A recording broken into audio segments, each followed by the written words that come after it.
করছেন আপনি? ও বেহুশ হয়েছে, কিন্তু আপনার তো হুঁশ আছে। শুনেছ ও কি বলছে? ওকে তো আমি পেটে ধরেছিলাম 10 মাস গর্ভে রেখে, তারপর ওকে আমি এই দুনিয়ার আলো দেখিয়েছি, বুকের বুকের দুধ খেয়ে বড় করেছি। ও কি করে আমাকে অপমান করলো, কি করে করলো? আরে তুই কি জানতে চাস? আমি এই আঁচল দিয়ে কোন মানুষটার পরিচয় গোপন করে রাখি? সে অন্য কেউ নয়, সে হচ্ছে তোরই জন্মদাতা পিতা। আজ পর্যন্ত এই সত্যটাকে আমি কেন গোপন করে রেখেছিলাম তুই জানিস? কারণ তোর বাবা আমাকে কসম দিয়ে বলেছিলেন আমি যেন কখনো সন্তানদের না বলি তুই অনাথ না, আর আমিও বিধবা না। আজ তোর দেহ অপবাদে আমি তোর বাবার কসম ভাঙতে বাধ্য হলাম।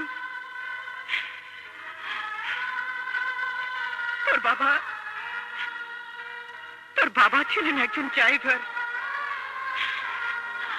বিএ পাশ করার পর চাকরি না পেয়ে এতিমখানার মালিকের গাড়ি চালাতেন। ওই এতিমখানা থেকে শিশু পাচার হতো। একদিন রাতে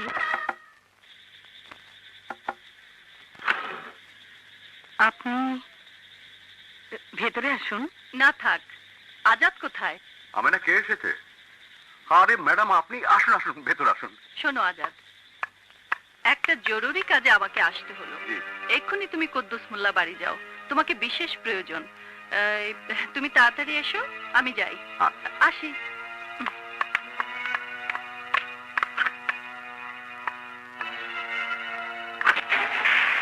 আমি গেলাম।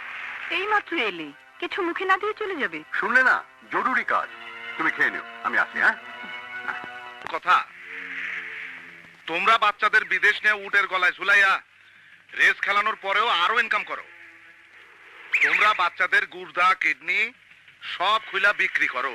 হ্যাঁ, না না, এখন আর আমি 1 লাখ টাকা বাচ্চা দেব না, আরো 50,000 টাকা করে বাড়ায় দিতে হইব।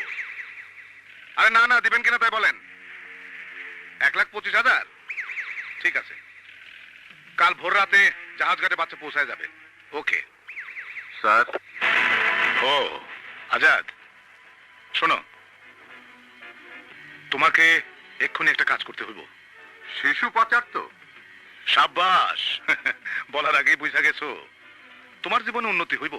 আমি এতদিন আপনার মতো একজন মানুষের চাকরি করেছি, কথাটা ভাবতেও আমার ঘৃণা হচ্ছে। আজাদ, আপনার মতো একজন বিবেকহীন অমানুষ এই সমাজে বাস করার কোনো অধিকার নেই। আজাদ, আমার বিরুদ্ধে যে বিদ্রোহ করে তাকে আমি বাঁচিয়ে রাখি না। তার চাইতে মাথা ঠান্ডা কইরা আমার সঙ্গে কাজ করো। সপ্তাহে একটা ট্রিপ মারবে, 5,000 টাকা পাবে। বলো কোনটা চাও, টাকা না মৃত্যু? টাকা নগদ দেবেন তো?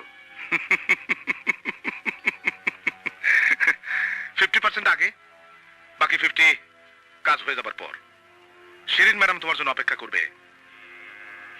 ওখান থেকে 5 জন বাচ্চা নিয়ে তুমি জাহাজ ঘাটে পৌঁছে যাবে ঠিক কাল ভোর রাত 4টায়। বাকি কাজ তোমাকে শিরিন ম্যাডাম বুঝিয়ে দেবে। ওকে?